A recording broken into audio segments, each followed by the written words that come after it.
So good morning. सबसे पहले हम लोग एनसीईआरटी रेडॉक्स रिएक्शन से स्टार्ट करते हैं। मैं सबसे पहले क्वेश्चन नंबर 8.9 पूछा हुआ है। 8.9 से पहले तो नहीं बताना भाई। So look at question number 8.9। 8.8 sir.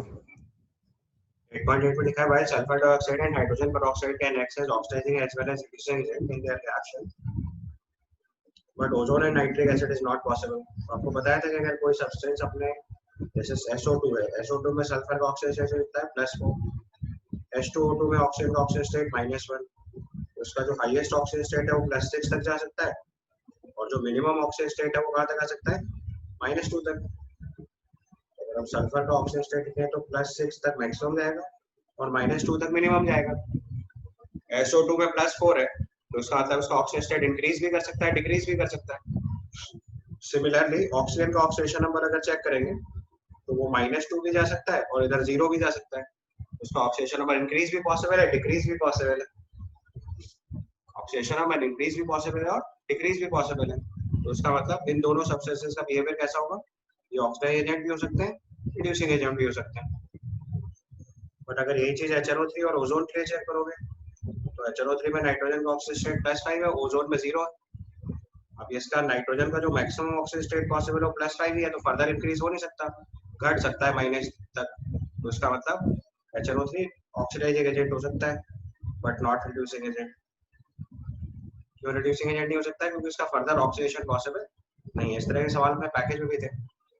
और ओजोन का केस अगर बात करेंगे तो इसमें भी हाईएस्ट 0 पॉसिबल है, लोएस्ट में -2 तक जा सकता है। तो ये भी ऑक्सीडाइजिंग एजेंट हो सकता है बट नॉट रिड्यूसिंग एजेंट।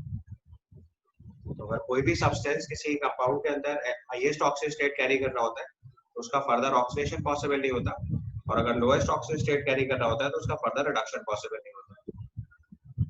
ठीक है, इज दैट ओके? इसके बाद 8.9 देखो।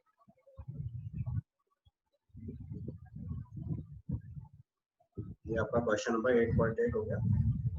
अभी 8.9 देखो। लॉजिक समझ गया ना 8.8 का? किसी भी एलिमेंट का ऑक्सीडेशन अगर हाईएस्ट होगा तो वो सिर्फ ऑक्सीडाइजिंग एजेंट हो सकता है, रिड्यूसिंग एजेंट नहीं हो सकता। और किसी का अगर ऑक्सीजन स्टेट लोएस्ट होगा तो वो रिड्यूसिंग एजेंट हो सकता है, ऑक्सीडाइजिंग एजेंट नहीं हो सकता। ठीक है। And question number 8.9। 8.9 लिखा है consider the following reaction 6CO2 6 water glucose and oxygen. दूसरे इक्वेशन में लिखा हुआ है आपका oxygen ozone plus H2O2 gives water and O2. Why is the more appropriate to write these reactions as? तो देखो रेडॉक्स रिएक्शन में ये चीज इंपॉर्टेंट होती है कि कौन सा प्रोसेस किससे बन रहा है ये लिखना होता है। तो अगर रेडॉक्स रिएक्शन के हिसाब से लिखेंगे हम तो 6 मोल्स ऑफ कार्बन डाइऑक्साइड जब जो है वो 6 मोल्स ऑफ वाटर से रिएक्ट करेगा। ठीक है। So from this process we will get C6H12O6। ये ग्लूकोज का फॉर्मेशन हो रहा है। 6 moles of CO2 combines with 6 moles of water to form C6H12O6। ठीक है, is that clear? या अगर और प्रिसाइसली लिखा जाए तो मुझे बेसिकली बस केवल H+ लिखना चाहिए था। तो अगर हम मीडियम के हिसाब से लिखते हैं इसको, you must write it as 6H+। और दूसरी इक्वेशन अगर लिखूं तो वाटर का रिडक्शन अगर लिखा जाएगा, वाटर से ऑक्सीजन बनाएंगे तो वाटर के केस में क्या होता है कि 4H2O gives you 2 water plus oxygen and how many H+ बताओ एक बार जोड़ के।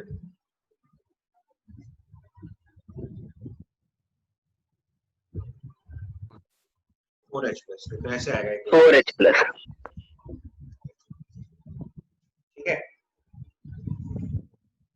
क्या देखो इक्वेशन में H+ नहीं दिख रहा है तो मैं H+ कैंसिल कराना पड़ेगा।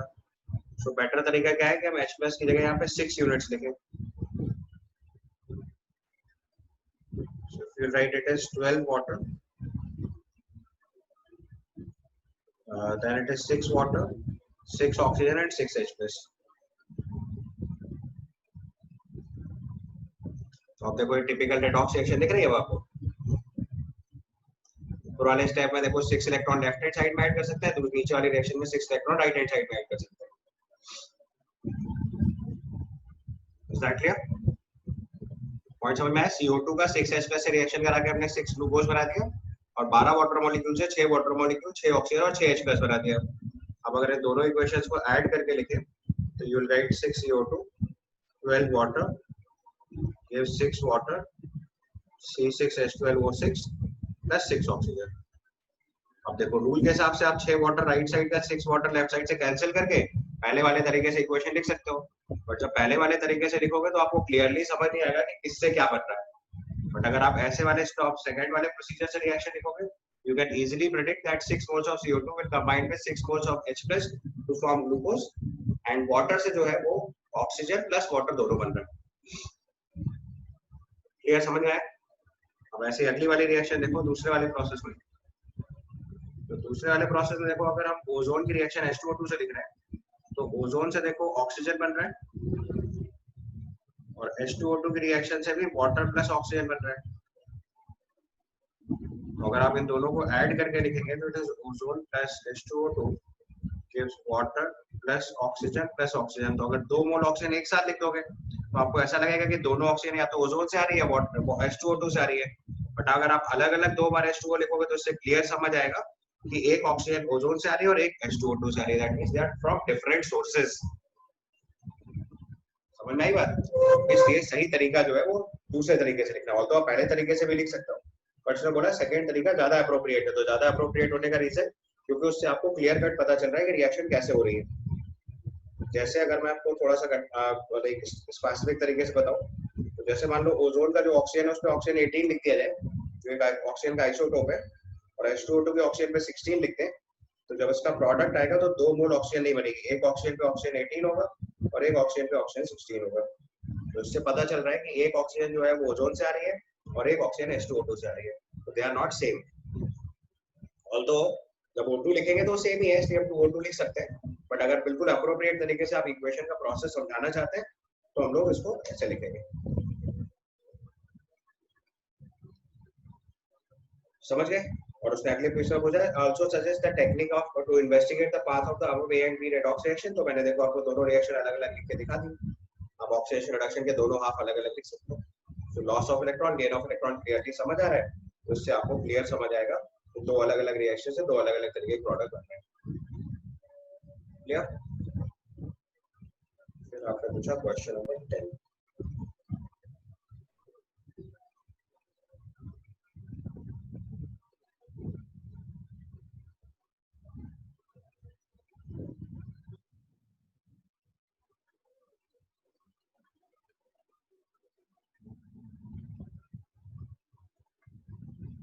क्वेश्चन नंबर 10 देखेंगे। 10th क्वेश्चन में लिखा है compound AgF2 is unstable compound, however it is formed the compound acts as a strong oxidizing agent. Why?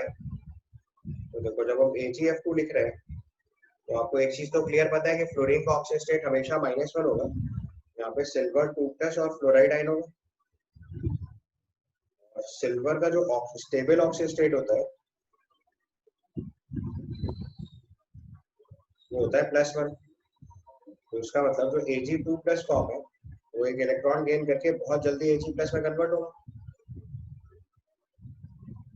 ठीक है, तो ये प्रोसेस क्या हो रहा है? रिडक्शन, यानी Ag2+ को अपना रिडक्शन कराना फास्ट प्रोसेस होगा। तो इसका मतलब ये स्ट्रॉन्ग ऑक्सीजन। ऐसा सब्सटेंस जिसका रिडक्शन आसानी से होता है वो स्ट्रॉन्ग ऑक्सीडाइजिंग एजेंट होता है। ठीक है, और सिल्वर की स्टेबल ऑक्सीजन स्टेट आपको पता है +1 होती है। तो सिल्वर के बहुत सारे कंपाउंड AgNO3, AgCl, AgBr, बहुत सारे कंपाउंड हम लोग सिल्वर के पढ़ रखे हैं। तो सिल्वर का स्टेबल ऑक्सीजन स्टेट क्या होता है? +1। तो अगर सिल्वर का +2 फॉर्म मिल रहा है तो उसका मतलब वो आसानी से +1 फॉर्म में कन्वर्ट होगा। That means it will favour it's reduction, और जब ये अपना रिडक्शन फेवर करेगा तो ऑटोमेटिकली अच्छा ऑक्सीडाइजिंग एजेंट हो गया। ठीक है, इसके बाद 16th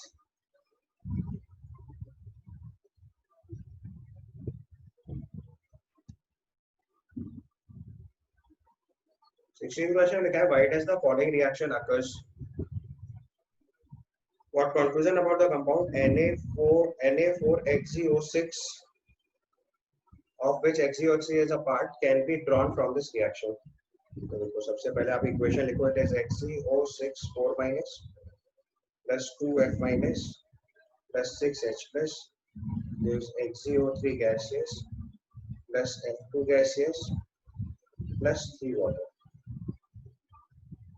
ठीक है, तो उसने पूछा what conclusion about the compound this from this can be drawn from the above reaction and why does the above reaction takes place, ये आपका क्वेश्चन है. तो पहले आपको xenon का ऑक्सीडेशन नंबर निकालना है. तो xenon का ऑक्सीडेशन स्टेट बताओगे लेफ्ट हैंड साइड पे. अगर दोनों साइड ऑक्सीडेशन स्टेट निकाले तो xenon का ऑक्सीडेशन स्टेट देखो +8 से +6 जा रहा है और फ्लोरीन का ऑक्सीडेशन स्टेट -1 से 0 जा रहा है. तो फ्लोरीन का ऑक्सीडेशन हो रहा है और xenon का रिडक्शन हो रहा है. तो उसका मतलब यहाँ पे फ्लोरीन ऑक्सीडाइजिंग एजेंट है और xenon वाला कंपाउंड रिड्यूसिंग एजेंट है. उसने पूछा ऐसी रिएक्शन क्यों अकर कर रही है, तो उसका लॉजिक लिखेंगे it's a redox reaction. Redox reaction है तो वर्कआउट कर जाएगी और उसमें एक लॉजिक भी है. जो फ्लोरीन है वो स्ट्रॉन्गेस्ट ऑक्सीडाइजिंग एजेंट होता है, मैं आपको समझाया था. पॉइंट में भी यहीं पे लिख लो as it's a redox reaction it takes place. So fluorine तो reducing agent as होगी ना? fluorine is strongest oxidizing agent.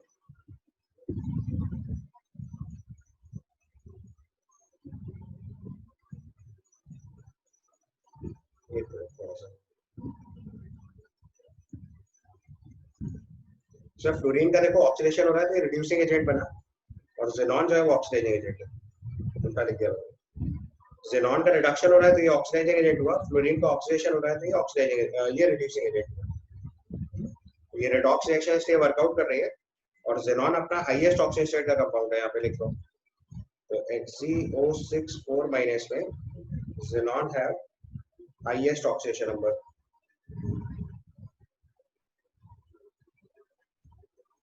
जिस सब्सटेंस का हाईएस्ट ऑक्सीजन स्टेट होता है उसके बाद तो फर्दर उसका कभी ऑक्सीडेशन स्टेट पढ़ा ही नहीं सकते आप.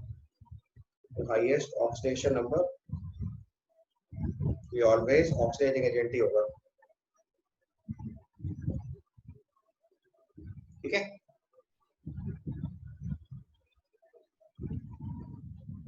क्लियर हो गई बात.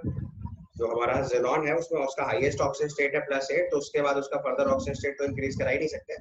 उसका डेफिनेटली रिडक्शन ही होना था. That's why it is an oxidising agent. और फ्लोरीन का ऑक्सीजन स्टेट -1 से 0 जा रहा है इसलिए रिड्यूसिंग एजेंट है. ठीक है, तो फ्लोरीन का ऑक्सीडेशन xenon की वजह से हो पा रहा है because xenon is in highest oxidation. उसने पूछा what conclusion about the compound can be drawn from this reaction. तो हम बताएंगे कि xenon जो वाला कंपाउंड है वो क्या है, ऑक्सीडाइजिंग एजेंट है. बस ये कंक्लूजन लिख लेंगे. तो HCO6 या Na4 HCO6 is oxidising agent. ठीक है, क्लियर. उसके बाद क्वेश्चन नंबर 11 और देख लीजिए भाई. क्वेश्चन नंबर 11 में गिवन है whenever reaction between an oxidizing and reducing agent is carried out, compound of lower oxidation state is formed if the reducing agent is in excess and the compound of higher oxidation state is formed if oxidizing agent is in excess. Justify the statement. तो देखो अगर हमारे पास whenever a reaction between an oxidizing and reducing agent is carried out, a compound of lower oxidation state is formed if reducing agent is in excess. तो देखो हमारे पास एक oxidising agent है और एक रिड्यूसिंग एजेंट है. इसमें रिएक्शन हो रही है तो जो ऑक्सीडाइजिंग एजेंट है वो रिडक्शन ऑक्सीडेशन करवाएगा और जो रिड्यूसिंग एजेंट है वो रिडक्शन कराएगा. तो अगर ऑक्सीडाइजिंग एजेंट एक्सेस में है तो ऑक्सीडेशन फेवर करेगा. तो compound of higher oxygen state will form.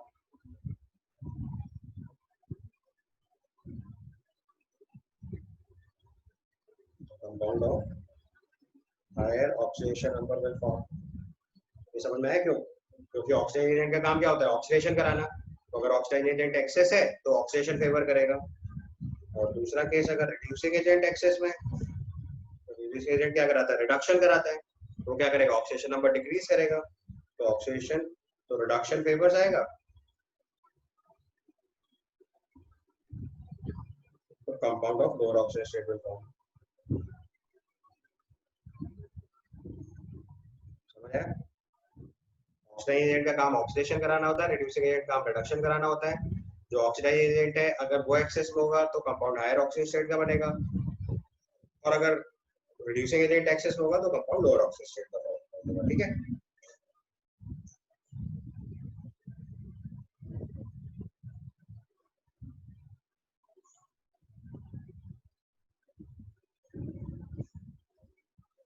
ये समझ में आ गया? तो हमेशा ऑक्सीडेशन नंबर अगर ज्यादा होगा, आप जैसे एग्जांपल समझा देता हूँ, जैसे सल्फर की रिएक्शन हमने HNO3 कराई, HNO3 ऑक्सीडाइजिंग एजेंट है, तो इससे देखो सल्फर अपने हाईएस्ट ऑक्सीडेशन स्टेट पे जाएगा H2SO4, sulphur will reach to its highest oxidation state which is H2SO4 और HNO2 रिड्यूस होकर आएगा नाइट्रोजन से। समझ में आई बात? अब इसी का उल्टा करते हैं, अगर हमने रिड्यूसिंग एजेंट स्ट्रॉन्गर ले रखा है,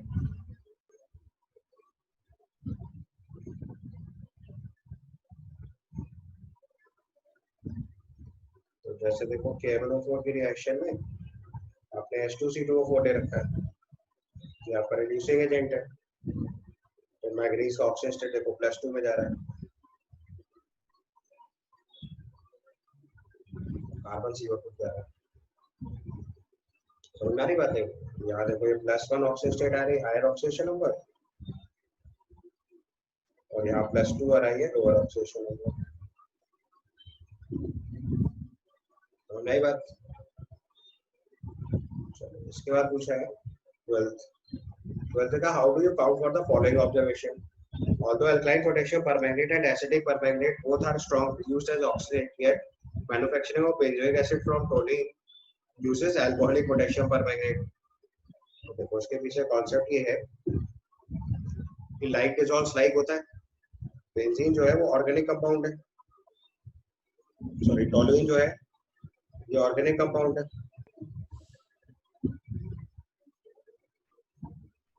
ऑर्गेनिक कंपाउंड है तो ये वाटर में बहुत कम सॉल्युबल होगा, so less soluble in water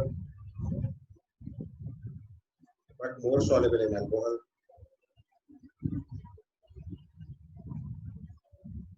क्योंकि अल्कोहल कैसा नॉन पोलर सॉल्वेंट है, तो जब तक सब्सटेंस डिसॉल्व ही नहीं होगा तब तक उसकी फर्दर रिएक्शन नहीं हो पाएगी, तो इसलिए अगर टोलुइन का ऑक्सीडेशन कराना होता है तो KMnO4 को हम लोग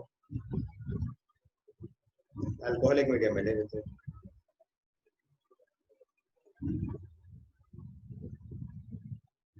अल्कोहलिक मीडियम लेने का फायदा क्या हुआ?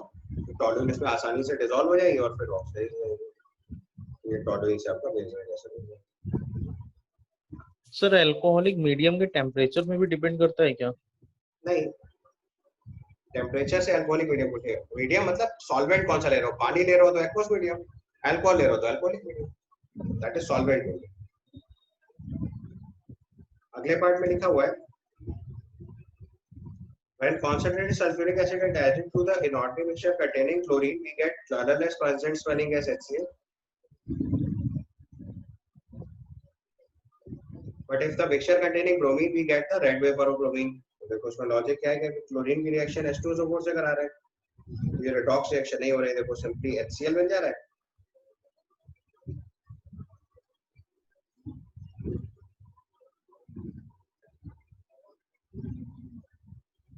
When concentrated sulfuric acid is not a mixture containing chloride ions, chlorine नहीं। तो अगर हमारे पास क्लोराइड आयन है तो उसको H2SO4 में ऐड कर रहे हैं तो HCl बन रहा है और सल्फेट आयन बन रहा है, ये नॉन रिडॉक्स रिएक्शन। तो इसमें किसी का भी ऑक्सीडेशन नंबर देखो चेंज नहीं हो रहा है, ठीक है? रीजन है कि क्लोरीन जो है वो स्ट्रॉन्ग ऑक्सीडाइजिंग एजेंट होता है, तो उसको आसानी से कोई सब्सटेंस ऑक्सीडाइज नहीं करा सकता। यहाँ पे लिख सकते हैं chlorine is strong oxidising agent so can not be oxidised easily. Chlorine is strong oxidising agent so can not be oxidised easily. अच्छा, ब्रोमीन की ऑक्सीडेशन पावर कम होती है तो अगर ब्रोमाइड आयन को H2SO4 से रिएक्शन करा देंगे तो ये रेडॉक्स रिएक्शन हो जाएगी, यहाँ से Br2 बन जाएगा और SO2 बन जाएगा, ये ऑक्सीजन स्टेट -1 से 0 और ये +6 से +4, ये redox. So oxidising power of chlorine is higher than bromine. Chlorine का ऑक्सीडेशन नहीं हो पाया, ब्रोमीन का ऑक्सीडेशन हो जा रहा है। समझ आ गया ऑब्जर्वेशन का अंतर? देखो ऐसे केसेस में जो लिखा है आपको उसी को एक्सप्लेन करना है, आपको ये नहीं सोचना है कि ऐसा होता है कि नहीं होता, वो आपका पार्ट नहीं है। क्वेश्चन बोला ऐसा हो रहा है तो आपको एक्सप्लेन करना है। तो अगर HCl बन रहा है इसका मतलब ऑक्सीडेशन नहीं हो रहा है, Br2 बन रहा है मतलब रेडॉक्स रिएक्शन। ठीक है,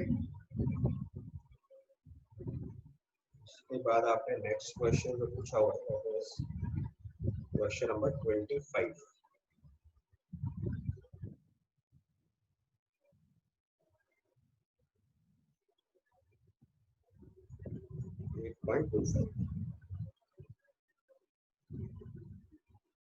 Eight point two five में लिखा है the Ostwald process the manufacturing of nitric acid the first step involves the oxidation of ammonia gas by oxygen gas giving nitric oxide gas and steam.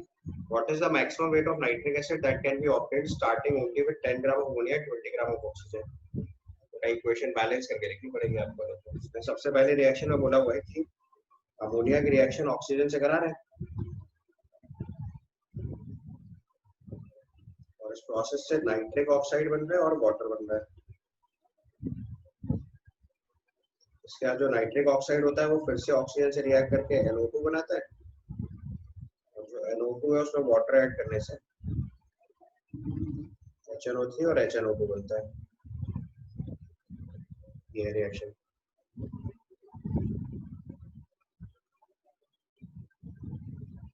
ठीक है। अब उसने बोला है 10 ग्राम ऑक्सीजन 20 ग्राम 10 gram nitrogen 20 gram oxygen, तो पहले पहली वाली इक्वेशन आपको बैलेंस करनी है। बैलेंस करने में देखो रिडॉक्स रिएक्शन है, नाइट्रोजन ऑक्सीजन स्टेट -1 ये 0, यहाँ नाइट्रोजन का ऑक्सीजन स्टेट +2 और ऑक्सीजन का ऑक्सीजन स्टेट -2।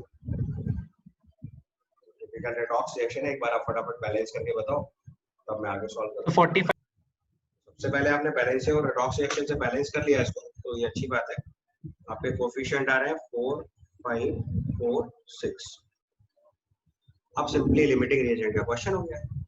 ग्राम इक्विवेलेंट लगा नहीं सकते, यहाँ 10 ग्राम दे रखा है, इसका 20 ग्राम दे रखा है। बताओ पहले मोल्स निकालेंगे। सर सेम ही है दोनों, सर दोनों लिमिटिंग एक साथ पूरे कंज्यूम हो जा रहे हैं। Yes sir. तो अच्छी बात है, और बढ़िया बात है, फिर तो कोई प्रॉब्लम ही नहीं है। तो यहाँ पे लेकिन लिमिटिंग रिएजेंट चेक करना कंपलसरी है, बिकॉज बिना लिमिटिंग रिएजेंट चेक करे अगर आपने आंसर लिखा तो गलत भी हो सकता है, क्योंकि दोनों के मास दिए हैं और आप प्रेडिक्ट नहीं कर सकते कि वो सेम प्रोपोर्शन में है या नहीं है।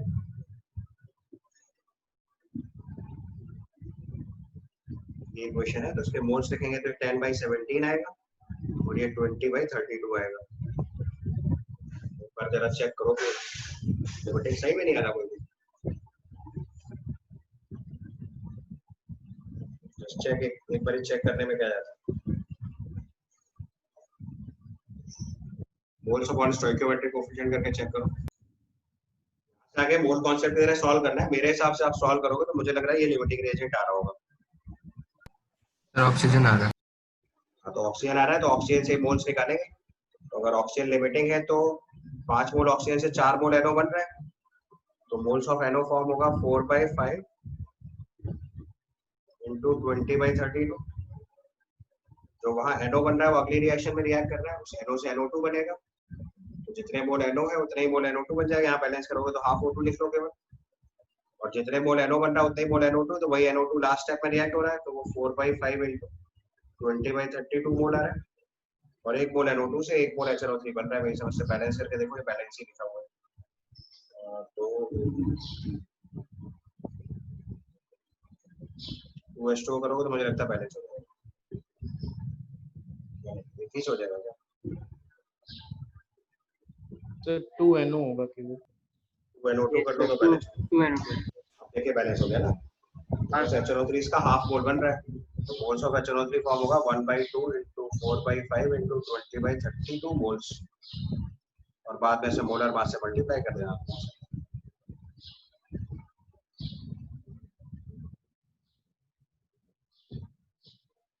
1/2 into 4/5 into 20/32 into 63 इतने ग्राम्स आपका।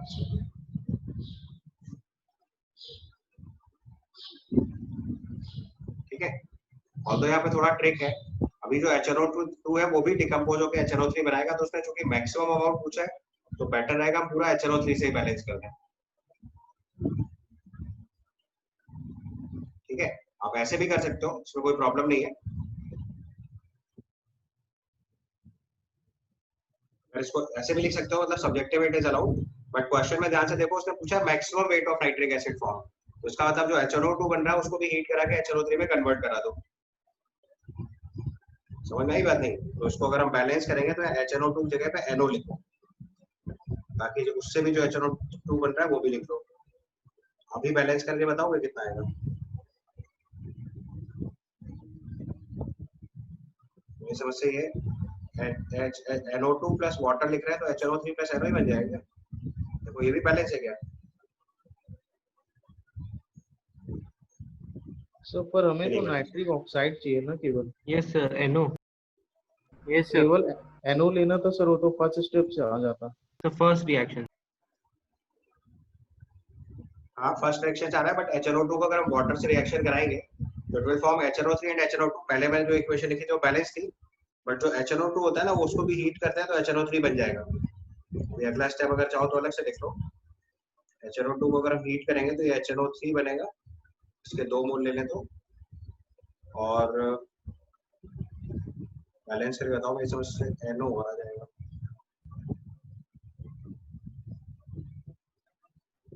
बैलेंस हो रही देखिए वाली क्वेश्चन। HNO2 को हीट करेंगे तो HNO3 और NO बनेगा। एक बार बैलेंसिंग चेक कर लो बस खाली, बस वाटर लिख के बैलेंस हो जाएगा।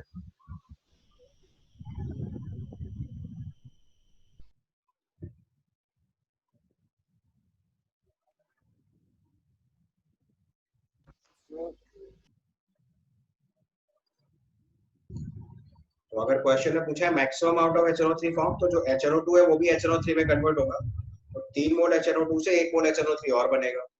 तो ऊपर तो मैंने HNO3 के मोल्स निकाल दिए हैं। अब अगले स्टेप में यहाँ पे जितने मोल HNO3 बन रहा था उतने मोल HNO2 भी बनेगा, और उससे भी आप अमाउंट ऑफ HNO3 निकाल के ऐड कर दोगे तो मैक्सिमम निकल आएगा। तो दिस इज 1/2 into 4/5 into 20/30 मोल ये था। उससे जो HNO3 बनेगा इसमें 1/3 और मल्टीप्लाई कर देना, इतने मोल और बनेगा। इन दोनों को ऐड कर देना तो टोटल मैक्सिमम अमाउंट आ जाएगा।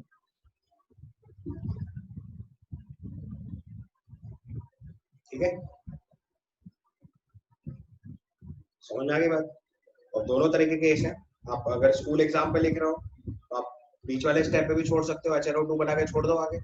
बट चूंकि क्वेश्चन लिखा है मैक्सिमम अमाउंट, तो आप HNO2 से भी HNO3 बना के देख लो। तो जो HNO2 बना है उससे भी जो HNO3 बनेगी वो भी अगर लिखेंगे तो एक स्टेप और बढ़ाना पड़ सकता है।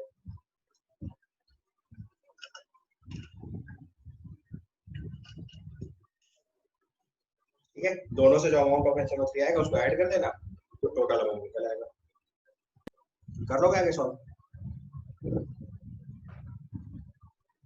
सर नाइट्रिक ऑक्साइड पूछा है तो सर माइनस नहीं करना पड़ेगा हाइड्रो? क्या पूछा है? What is the nitric maximum rate of oxide. nitric oxide that can be obtained starting only with? अच्छा नाइट्रिक ऑक्साइड पूछा है, चलो ठीक है पूछा था।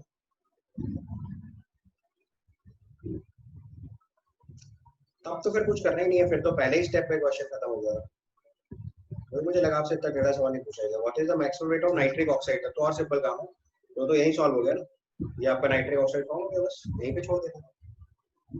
तो मैंने तो थोड़ा एक्सटेंशन बता दिया क्वेश्चन का आपको, ये आगे वाला पार्ट आपको नहीं सॉल्व करना था। ये तो मैंने अगर HNO3 पूछ लेता तो पूरा सॉल्व कर दिया मैंने आपके, क्योंकि ओस्टोल प्रोसेस लिखा था ना मैन्युफैक्चरिंग ऑफ नाइट्रिक एसिड, तो मुझे लगा नाइट्रिक एसिड जानना चाहते हैं। तो अगर पूरा नाइट्रिक एसिड निकालना है तो लास्ट स्टेप तक सॉल्व करना है। नाइट्रिक ऑक्साइड निकालना है तो सवाल आपका यही खत्म हो गया। इतने मोल्स आंसर आ गया, इसमें मोलर मास से मल्टीप्लाई कर देना आंसर। ठीक है, दोनों स्टेप समझ लो। नाइट्रिक ऑक्साइड निकालना है तो नाइट्रिक ऑक्साइड तो यही सॉल्व हो गया, 4/5 into 20/32 मोल आ गया, मोलर मास से मल्टीप्लाई करते ना आंसर। HNO3 निकालना है तो फिर आगे पूरे स्टेप्स फॉलो करने पड़ेंगे। कोई बात नहीं, आप जितना पार्ट है उतना ही सॉल्व करो। ठीक है, मैं थोड़ा आपको और एक्सटेंशन से बता दिया कि सवाल को अगर और आगे तक पूछा जाता तो कैसे सॉल्व करते। क्लियर है यहाँ तक? इसके बाद 26 पूछा है, using the standard and convention given in table point 1, predict if the reaction between the following is feasible or not. देखो ये थोड़ा सा इलेक्ट्रोकेमिस्ट्री से रेलेवेंट बात है, चाहो तो इसे छोड़ सकते हो, अदरवाइज हम लोग 12th क्लास में जब इलेक्ट्रोलिसिस पढ़ेंगे तब करिएगा। That is one solution. ये आगे वाले क्वेश्चन जो है ना ये भी छोड़ दीजिए। सर फिजिबल का मतलब? हाँ बेटा, सर फिजिबल का मतलब? इसलिए तो बोल रहे हैं कि अभी इसको छोड़ दो। ओके क्वेश्चन नंबर 8.20 पहले सबके ऑक्सीजन स्टेट निकालो। लेफ्ट हैंड साइड में कार्बन का ऑक्सीजन स्टेट +3, नाइट्रोजन कार्बन का ऑक्सीजन स्टेट +3, नाइट्रोजन का oxygen state -3। Right hand side में Cl- में कार्बन का ऑक्सीजन स्टेट +2, नाइट्रोजन -3, और ClO- में लिखेंगे तो कार्बन +4, नाइट्रोजन -3, ऑक्सीजन -2। ठीक है, और वाटर में तो +1 -2 गई। तो ऑक्सीडेशन नंबर ऑफ कार्बन जो है वो +3 से +2 में भी जा रहा है और +4 में भी जा रहा है। ठीक है, कैसी रिएक्शन हुई डिस्प्रपोर्शनेशन रिएक्शन।